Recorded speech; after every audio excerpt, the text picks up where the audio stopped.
একদিন মাটির ভিতরে হবে ঘর রে মন আমার, কেন ভাঙদো দালান ঘর। মানুষ সুদের উপরে লাগায় বিল্ডিং করে, অথচ মসজিদ বহু জায়গায় মসজিদ যায় দেখেন টিন করার মতন ব্যবস্থা নেই। কথা বলেন, কথা বলেন। আল্লাহর ঘরে দান করলে ওই দান আপনার কবরে, হাসরে, মিজানে, ফুলসেরাতে নেক হইয়া ছায়া হইয়া দাঁড়িয়ে থাকবে। আল্লাহু আকবার করেন। আল্লাহর একটা সাইকেল লাগে না আল্লাহ ধরতে। ইউসুফ নবী এমন সৌন্দর্য ছিলেন যার রূপের কথা আল্লাহ কোরআনে বলেছেন। জুলেখা ছিলেন মিশরের আজিজ বাদশার বিবি। ছোটকালে ইউসুফরে দেখার সাথে সাথে জুলেখা বাদশার বিবি হইয়া ইউসুফের প্রেমে পড়ে গেছে। ইউসুফের সামনে যতই রূপ লইয়া যাক ইউসুফ এক পাকও তাকায় না, কারণ ইউসুফ এমন লোক যার অন্তরে ছিল আল্লাহর প্রেম। সুবহানাল্লাহ কান্নাকা ইউসুফ শাইতানির রাজিম বিসমিল্লাহির রাহমানির রাহিম ইন্নাল্লাযীনা ইউযুনাল্লাহা ওয়া রাসূলাহু লা'নাহুমুল্লাহু ফিদ দুনিয়া ওয়াল আখির। সাদাকাল্লাহুল মাওলানাল আযীম ফি শানে হাবিবিহি ওয়া মাশুকিহি ওয়া আমিরা ওয়া মুখবিরা ইন্নাল্লাহা ওয়া মালাইকাতাহু ইউসাল্লুনা আলান নবী ইয়া আইয়ুহাল্লাযীনা আমানু সাল্লু আলাইহি ওয়া সাল্লিমু তাসলিমা। আল্লাহুম্মা সাল্লি মাওলানা মুহাম্মাদ ওয়া আলা আলিহি।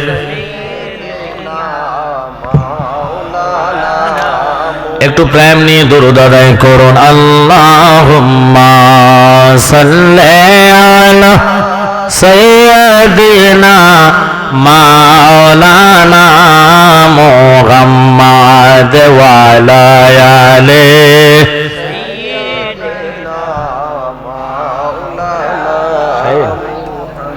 শ্রেষ্ঠ নবী দিলাম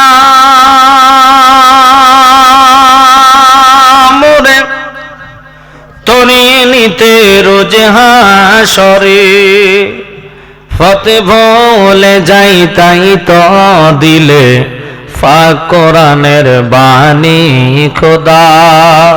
তোমার মেহেরবানি এই সুন্দর ফুল সুন্দর ফল মিঠা নদীর পানি খোদা, তোমার মেহেরবানি।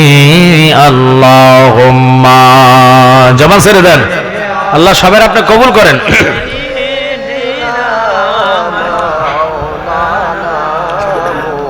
ওয়া আলা আলি সাইয়্যিদিনা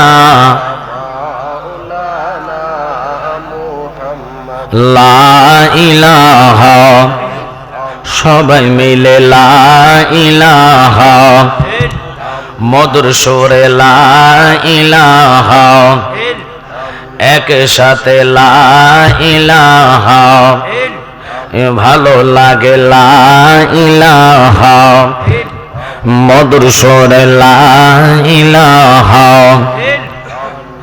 বাজার নামাজে রোজা সাই রহনা, বলেন মা বাপের খেদমতে বইল না। আগা নামাজে রোজা সাই রহনা, বলেন মা বাপের খেদমতে বইল না। আগা নবীর দরুদ চাইর না, বাইরে নবীর দরুদ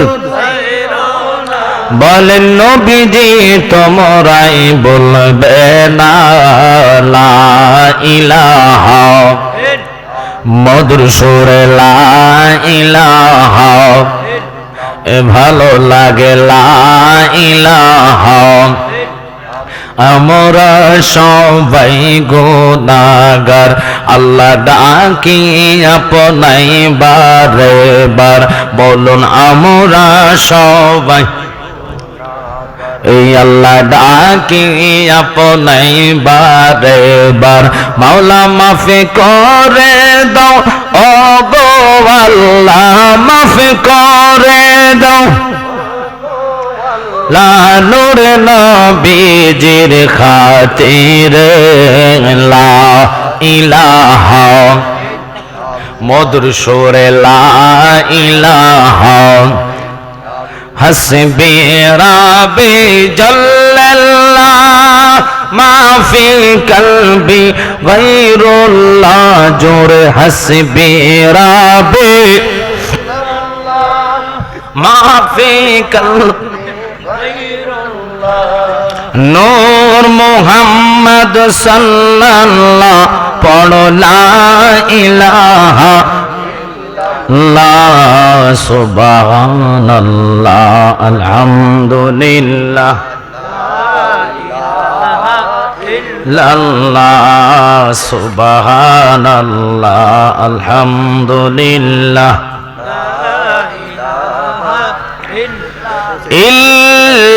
ইল্লাল্লাহু মুহাম্মাদুর রাসূলুল্লাহ সাল্লাল্লাহু আলাইহি ওয়াসাল্লাম। বাজানেরা, আমার বিশ্বাস মাঠে জায়গা হবে না, একটু সামনে আগাইয়া বসুন, কারণ লোকজন আসতেছে, 10 মিনিটে মাঠটা ভরে যাবে। সামনে আগাইয়া বসলে একজন আরেকজনের জায়গা মারে বসবেন, এটা সুন্নিয়তের কারবার না। ইমানি দায়িত্ব হচ্ছে আরেকজন ভাইকে বসার সুযোগ করে দেওয়া, ঠিক কিনা? তাই সকলকে বলবো সামনে আগায়া ওই রবকে ডাকবেন যিনি আপনাকে আমাকে জবান দিলেন, ওই রবকে আপনি স্মরণ করবেন যিনি আল্লাহ আপনাকে আমাকে হায়াত দিলেন, ওই রবকে স্মরণ করবেন যিনি আপনাকে আবার মৃত্যু দিবেন, ওই রবকে স্মরণ করবেন যিনি দৈনিকের খাওয়ার ব্যবস্থা করে দিচ্ছেন, সুস্থভাবে দুটা পাও দিলেন হাঁটার জন্য, চক্ষু দিলেন দুনিয়ার সৌন্দর্য দেখার জন্য। খেয়াল করে বসবেন বাজানো, বহু লোকের জবান আছে কথা বলতে পারে না, তাদেরকে বোবা বলা হয়, ঠিক কিনা? পৃথিবীর কোন ডক্টর নাই যে আপনার জবানকে ফেরত দিবে যদি মাওলা না চায়, ঠিক কিনা? ওই আল্লাহর কি দিয়ে শুকর আদায় করবেন যিনি সুস্থ একটা জবান দিলেন, দুনিয়ার মানুষকে আপনি কথা বলে বুঝাইতে পারতেছেন, এত সুন্দর মাথার ভিতরে মজক দিলেন, বিবেক দিলেন বুঝার জন্য, দুটা পাও দিলেন হেঁটে হেঁটে দুনিয়ার সৌন্দর্য দেখার জন্য। ওই রবকে একসাথে জবান দিয়ে প্রেম নিয়ে এসমে জাতের জিকির দিয়ে স্মরণ করুন, আল্লাহ আল্লাহ আল্লাহ আল্লাহ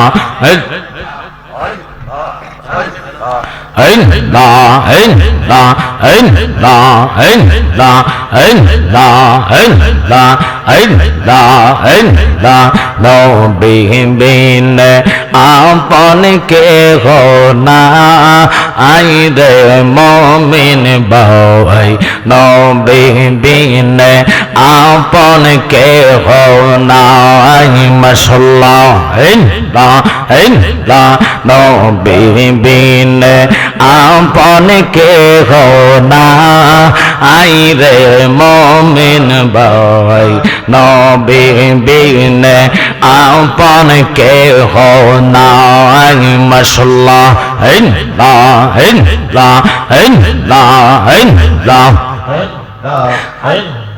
চিকন করে দিও।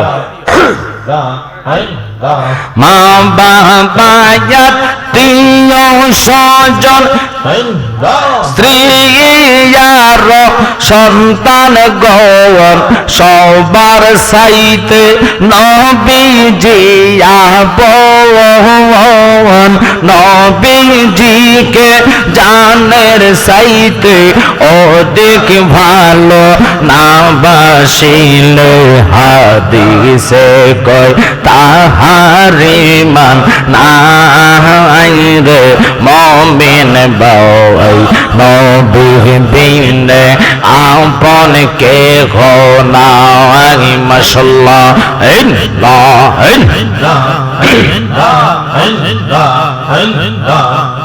নবী কঠিন মরুর দেশে আইলেন মানব বেশে উম্মতকে তো রাইবে নবলে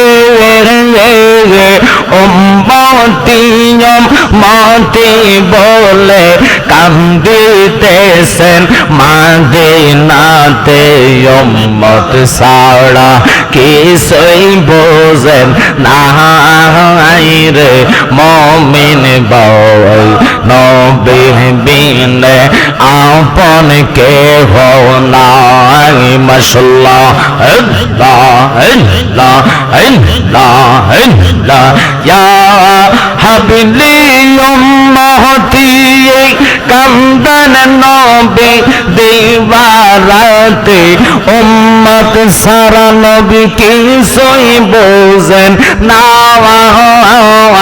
মারহাবা উম্মতি উম্মতি বলে কান্দিতেছেন মদিনাতে উম্মত সারা কিছুই বোঝেন না রে মুমিন বলি নবী বিনে আপন কেহ নাই আমার জায়গা হবে নে আমার মরা লাশের নাই গাওয়া মসজিদের পাশে আমার কবর দিও কইরা আমার জায়গা হবে নে মাশাআল্লাহ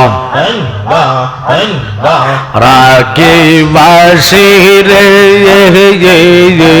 আমি যেদিন যাব মারা দুনিয়া সারিয়া হওয়া ভাইবোন দোয়াত্মীয় স্বজন সব যাবে চলিয়া সম্ভব হইলে 3.5 হাত সম্ভব হইলে 3.5 হাত মাটি দিও কইরা আমার জায়গা হবে মাশাআল্লাহ আল্লাহ আল্লাহ গ্রামবাসী রে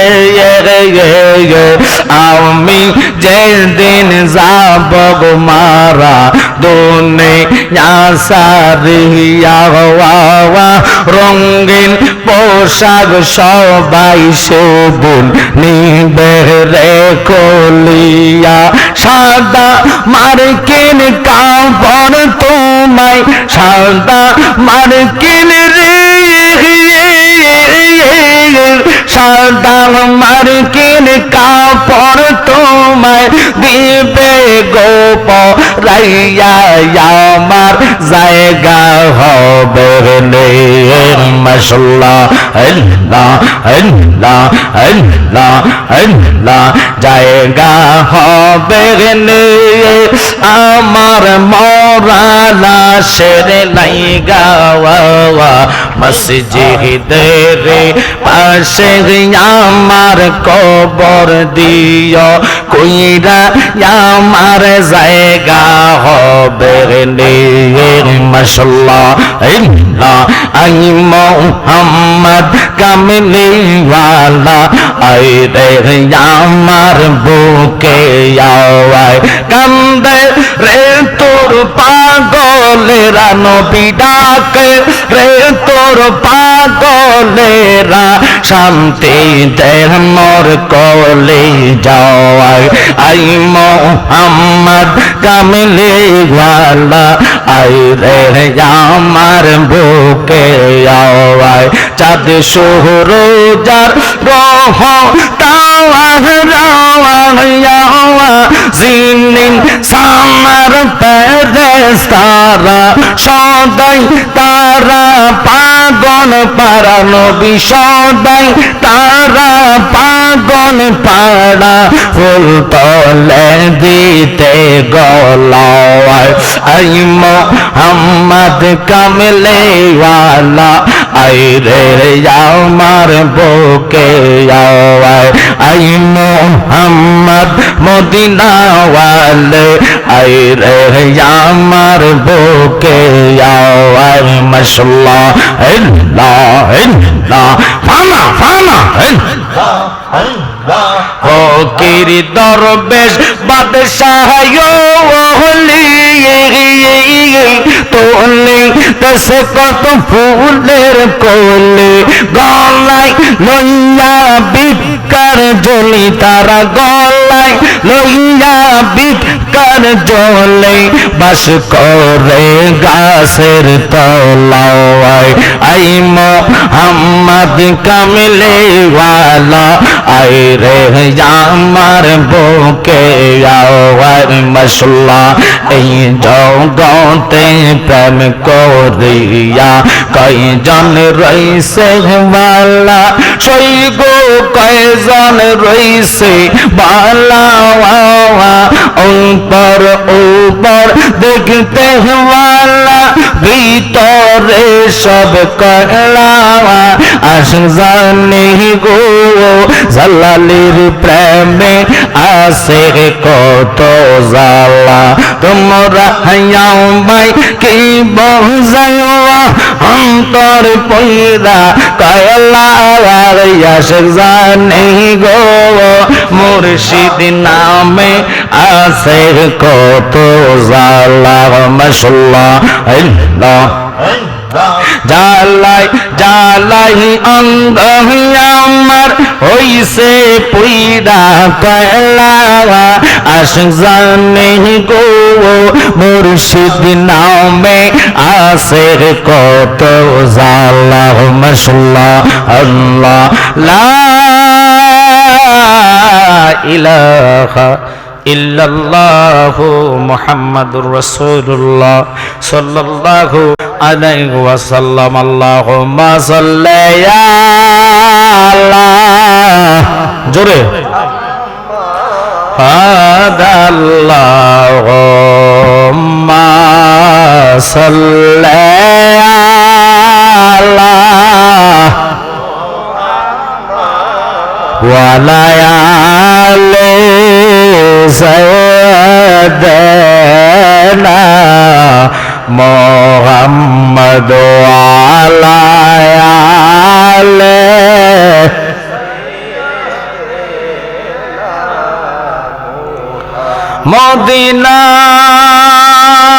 মদিনার মাটি যদি আমরা হইতাম নবীজিকে বুকের মাঝে রাখিতাম আল্লাহুম্মা সাউন্ডে সিকুন করে দাও মুহাম্মাদ আলা আলে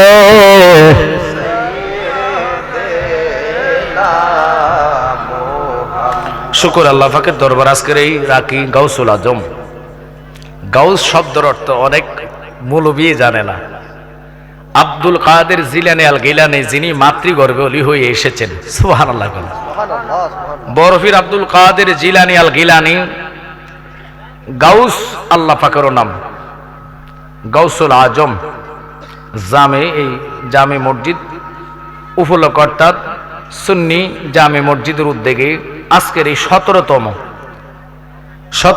অর্থাৎ 17 বছর যাবত এই সুন্নি মাহফিলটা হচ্ছে কথা বলেন ঠিক কিনা এর ভিতরে অনেক লোক কবরে অনেকে অসুস্থ সবচেয়ে দুঃখজনক হচ্ছে যার ঘরে খাওয়া দাওয়া খেয়েছি ওনার মেম্বার সাহেবের ছেলে মারাত্মক অসুস্থ ওনার কিডনির সমস্যা আমরা সকলে দোয়া করুম আল্লাহ যেন আল্লাহ পাক ওনাকে সাফাই আজলা কামেলা নসিব করে হায়াতে বরকত দান করে আমিন বলেন কিডনির রোগটা খুব মারাত্মক রক্তের জন্য যেই সমস্যা হয় আল্লাহ যেন শত্রুর এই রোগটা না দেয় আমিন কন্যা আমি বলছি মাঠ পুড়ে যাবে জায়গা হবে না অনেক আসতেছে আসার পথে আপনারা অনুরোধ থাকবে একটু আগাইয়া বসলে আর বারবার বলতে ভালো লাগে না, কারণ ওয়াজের ডিস্টার্ব একটু সামনে চলে আসলে আপনাদের জন্য ভালো হয়। আর একটু দূরত পড়েন, আর একটু কষ্ট করে সামনে আগান। আল্লাহুম্মা সাল্লি আলা মুহাম্মাদ ওয়া আলা আলি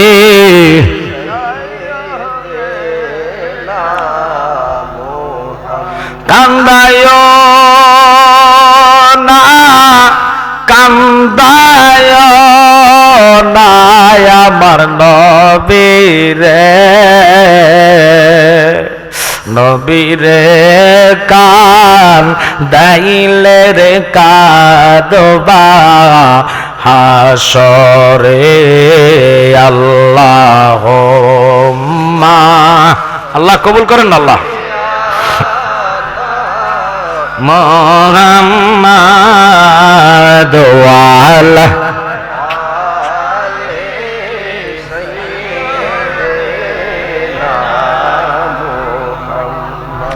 আজকের এই রাখি গাউসুল আজম সুন্নি জামে মসজিদের উদ্যোগের যিনি মাহফিলের সম্মানিত সভাপতি, আমার পাশে বসা হযরতুল আল্লামা মাওলানা সেলিম আহমদ সাহেব, আল্লাহ পাক মাজানের হায়াতে বরকত, এলেমে বরকত, আমিন বলেন।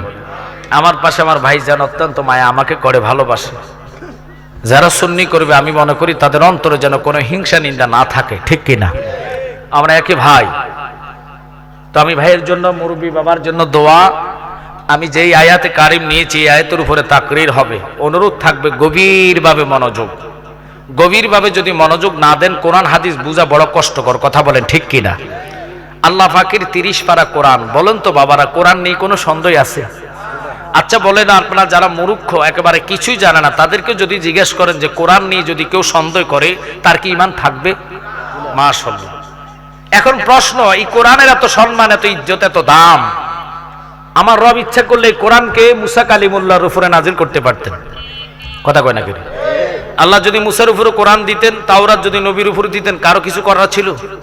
কারণ সমস্ত মানে জাহান, হায়াত, মৌত, রিজিক, যা কিছু ইত্যাদি আল্লাহ দুনিয়াতে পাঠিয়েছেন এগুলার মালিক কে? আল্লাহ। ওই রবের ভয় আমাদের কলিজায় নাই। দুনিয়ার মানুষ বর্তমান চিন্তা চেতনা ভয় শুধু 1000 টাকার কিস্তি। ফজরের নামাজের টাইমে ঘুমে, জোহর যায় খেতে বিলে, আসরের নামাজ যায় ফুটবল খেলার মাঠে, মাগরিব যায় রাজার বাজার যাওয়ার রাস্তায়, এশার নামাজ যায় সার আড্ডায় টিভির সামনে, কথা কন না? হেলা হেলা দিন চলে গেছে, অথচ এক ওয়াক্ত নামাজ যদি কেউ কাজাই করে আল্লাহ কয় 80 হুকবা দোজক। 80 হুকবা বুঝেন নাই? এবার বুঝাইয়া দিই আমি আরো ক্লিয়ার। 2,88,00,000 বছর জাহান্নাম ঘোষণাকার।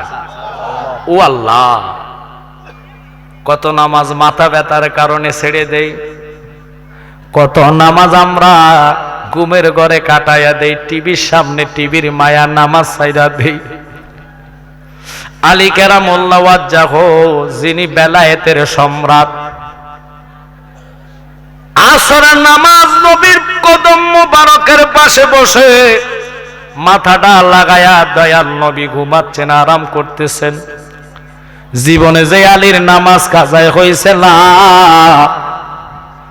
হঠাৎ করে আলী তাকায়া দেখে আসরের সূর্যটা মাগরিবের অবস্থায় লাল হইয়া গেছে। আমার দয়াল নবী, নূরের নবী, হায়াতুল নবী, জিন্দা নবী। গভীরভাবে খেয়াল, আপনাদের কি কষ্ট হচ্ছে? বললাম আনকমন আলোচনার দিকে ঢুকতেছি। নবীকে আগে চিনে নেন। এখনকার মুলুবীরা ওয়াজ করবে নামাজ, পর্দা, রোজা, হজ, যাকাত। আরে বাবা, ইবাদত অবশ্যই লাগবে, কিন্তু আপনারা বুঝবেন জাল মেরে যখন আপনারা খোয়াই নদীতে মাছ ধরেন, এই নদীর নাম কি? ঠিক আছে তো? খোয়াই নদীতে মাছ ধরলে মাছটা যেই জায়গায় রাখবেন, বান্ডটার নিচ যদি সোলাইন না থাকে, ফাঁকা থাকে, মাছ ঢাললে ওই মাছটার মধ্যে, বান্ডর মধ্যে মাছ থাকবে নি। কয় কি? এটা যদি মুরুক্ষরে জিগান, মুরুক্ষ কইব দলিল লাগে না, এটা তো সবাই জানে। বান্ডর নিচ যদি চোলাইন না থাকে, অর্থাৎ ফাঁকা থাকে, যত বড় মাছ হোক না কেন, ধরতে ধরতে সোনার ঘাট গেলেন, একটা মাছও রাখতে পারবেন না। খোদার কসম আমল আছে ঈমান নাই, লাখো মুমিন হ মগর ঈমান নেহি তো কামিল নেহি।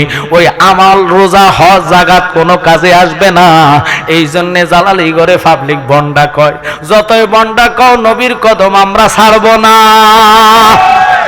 নবী চাই কি চাই না?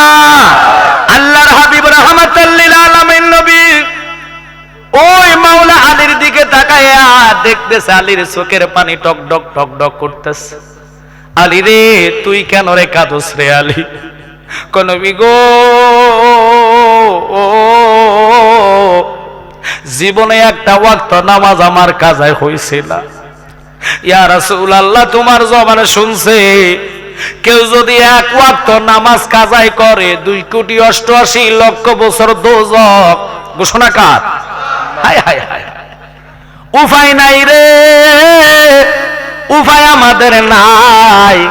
দুনিয়ার সাজসজ্জার জন্য মানুষ কত না কি করে রে বাবা, কিন্তু একটা লোকও বলেন না বাঁচতে পারবেননি। একটু আওয়াজ করে বলেন পারবেন? আওয়াজ করে রাখির মানুষ মনে আজরাইল চিনে না। কি আজরাইল চিনে না?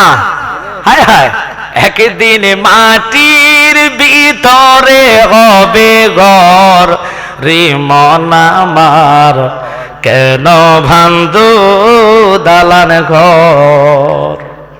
মানুষ সুদের উপরে লাগায় বিল্ডিং করে, অথচ মসজিদ বহু জায়গায় মসজিদ যায় দেখেন টিন করার মতন ব্যবস্থা নেই। কথা বলেন, কথা বলেন। আল্লাহর ঘরে দান করলে ওই দান আপনার কবরে, হাসরে, মিজানে, ফুলসেরাতে নেক হইয়া ছায়া হইয়া দাঁড়িয়ে থাকবে। আল্লাহু আকবার করেন। আল্লাহর একটা সেকেন্ড লাগে না আল্লাহ ধরতে। ইউসুফ নবী এমন সৌন্দর্য ছিলেন যার রূপের কথা আল্লাহ কোরআনে বলেছেন। জুলেখা ছিলেন মিশরের আজিজ বাদশার বিবি। ছোটকালে ইউসুফরে দেখার সাথে সাথে জুলেখা বাদশার বিবি হইয়া ইউসুফের প্রেমে পড়ে গেছে। ইউসুফের সামনে যতই রূপ লইয়া যাক ইউসুফ এক পাকও তাকায় না, কারণ ইউসুফ এমন লোক যার অন্তরে ছিল আল্লাহর প্রেম। সুবহানাল্লাহ কান্নাকা। ইউসুফ, আমি একজন রাজার বউ, বাদশার বিবি, আমার জন্য সারা দেশ পাগল, তুমি ইউসুফ একটা বারো আমার দিকে তাকাইলা না। ইউসুফ নবী কয় কি তাকাইতাম, আমার রবের রূপের কাছে কুদরতে চেহারা মোবারকের কাছে কারো চেহারা হয় না। কথা কন না। আমি যার প্রেমের পাগল, যিনি আমার সৃষ্টি করলো, ওই রবকে দেখি নাই, না দেখা এত ভালোবাসার জ্বালা। খোদার দেখলে জানি কত জ্বালা। হায় হায়, কখনো তোমাকে যদি ভুলি, হেদায়েতের আলো জেলে নিয় কাছে তুলি, ঠাই দিও ও গো প্রভু, ঠাই দিও ও গো প্রভু, তুমি দয়াবান, তুমি রহমান, তুমি মেহের। সবাই বলেন তুমি রহমান, তুমি। সোহেল স্টেজে আসো। আপনাদের কি খারাপ লাগতেছে? কষ্ট হচ্ছে আপনাদের? আমার সময় আছে কমপক্ষে 10টা, ইনশাল্লাহ সময় দিয়ে যাব। রাগ করতেছেন আপনারা? এই জন্য 2 ঘন্টার সময় নিলাম। মা বোনেরা যারা আছেন, আজকে হয়তো প্রজেক্টর নাই, ইনশাল্লাহ প্রজেক্টরের ব্যবস্থা আজকে করে দিয়া যাব। কারণ এই এলাকার মা বোনেরা সুন্নি আলেমদেরকে মহাব্বত করে, ভালোবাসে। কথা কন ঠিক কিনা? কিন্তু প্রশ্ন হইল বাজান রে, সবাই তো মরা লাগবে, মরার চিন্তাটা মানুষের অন্তরে আসে না। যদি মরার টেনশন চিন্তা থাকতো, জীবনে মানুষ নামাজ ছাড়তো না। নামাজ না চাই চা দোকানে আড্ডা দেয়, আজান হচ্ছে, আজানের দিকে খেয়াল নাই। ইউসুফ রে আল্লাহ কি করলেন? তার 7 জন ভাইরা তাকে ধরে কুয়াতে ফালাইয়া দিলেন। এটা জানেন? ইয়াকুব আলাইহিস সালামের সন্তান ইউসুফ, ওই জুলেখা চরিত্রহীন মহিলা মানুষের কাছে বিভিন্ন খারাপ কথা বলার আগে তার দাসী যারা ছিলেন, বান্ধবীরা কয় কি কার জন্য তুই পাগল হইলা? এমন ছেলে তো বহু আছে দুনিয়াতে, তুমি একজন বাদশার বেবি, তোমার সম্পদের অভাব নাই, টাকার অভাব নাই, অহংকারের অভাব নাই। তুমি তো জানো তোমার জামাই সব পারে। আজিজ এমন কিছু পারে না যার আল্লাহ দেয় নাই, অথচ তুমি তার কেন পাগল হইলা? জুলাইখা ইউসুফরে অর্থাৎ অপর ঘরে বন্দি রেখে বিশেষ করে বান্ধবীদের হাতে একটা লেবু আর একটা ছুরি দিলেন। আল্লাহু আকবার কোন দেখেন খোদার কি নমুনা। ছুরি যখন দিলেন রে, কয় তোমরা কইছো আমি কার প্রেমে পাগল হইলাম, দেখা লও আমি আনতাছি 100টা কন্যা রেডি হইল। ইউসুফ আসতেছে পায়ের সাপের দাবরানি শুনিয়া সবাই এক বাক্যে ওনার চেহারার দিকে তাকায়া রইছে। তাকায়া লেবু ফুসাইতেছে, লেবু কাটে নাই, হাতের কবজি আলাদা হইয়া গেছে। ইউসুফের রূপের এত ডক, এত সৌন্দর্য আল্লাহ দান করলেন, কবজি আলাদা কইরা দিছে। চেহারা সৌন্দর্যের কারণে বিন্দু পরিমাণ টের পাইছে না। তাকবীর, নারে রিসালাত, আহলে সুন্নাত ওয়াল জামাত, পীরজাদা মুফতি আমজাদ হোসেন জালালী সাহেব। এখন আমার প্রশ্ন, ইউসুফ তোমার কি চেহারা? তোমার চেহারা কোটি গুণ সৌন্দর্য ছিল আদম আলাইহিস সালাম। আদম নবীর এত সুন্দর চেহারা, পৃথিবীর মধ্যে আদমের বিবি আমাদের আম্মা জান মা হাওয়ার মতো কেউ রূপবতী হবে না। হাওয়াকে বানাইয়া জান্নাতে দিলেন। আদম নবী হাওয়ার দেখা কাছে কাছে যাইব, ধরা ধরা অবস্থা লাগবো। আল্লাহ কয় খবরদার আদম এটার দিকে চাইতে ব্যক্তি না। আল্লাহ কি লেগা? কয় সাওয়াটা বেদাত। সাওয়াটা কি? শিরক গুনাহ হবে। কয় আল্লাহ তাই নাকি? কহ তো এটারে পাঠাইছো কিনা? আমি একাই তো জান্নাতে ছিলাম, কেন তুমি পাঠাইলা? কয় আমি পাঠাইলাম তোমার জন্য। কয় তো আমার জন্য পাঠাইলে আমি ধরলে কেন গুনাহ হবে? বুঝলাম না। আল্লাহ কয় এটাই তো বুঝার দরকার, যতক্ষণ এজাব কাজী আইসা কবুল না পড়াইবো তোমার জন্য এটা হালাল হবে না। হঠাৎ করে দেখতেছে জিবরাইল, ইসরাফিল, মিকাইল তিনজন হাজির। আদম নবীকে কেন আসলেন? আল্লাহ পাঠাইছে আপনার বিবাহ করার জন্য, বিবাহ পড়ানোর জন্য। খুব খেয়াল করবেন বাবা, সৃষ্টি থেকে বিবাহ কেমনে হয় আজকে যদি সময় পাই বলে যাচ্ছি। আমরা তো বিবাহ করতে হলে মোহরানা দেওয়া লাগে, কথা কর না কেন? মোহরানা না হইলে একটা মেয়ের জীবন আপনার জন্য হালাল হয় না। আলেম দুইজন আমার পাশে আছে, ভুল হইলে তারা ধরবে, ভুল তো মানুষে করে, কথা কর না কেন? কিন্তু আমার শর্ত হইলে যুবক বাবারা শুনেলে, অযথা মেয়েদের দিকে তাকাইলে আল্লাহ চোখ উপড়ে ফেলবে হাসরের ময়দানে। জানেন না আপনার যদিও বেফরদা চলে, আপনি চাওয়া যাবে না, তারটা তার হুকুম, আল্লাহর কাছে তার বিচার আছে। আমরা দেখলে চায়া তাকে পর্দা করার পর যদি নারীর দিকে তাকানে, চোখ দিয়ে আল্লাহ সীসা ডালিয়া গরম করে ঢেলে দিবে। ওই দিন যত শিক্ষার দেন না কেন কেউ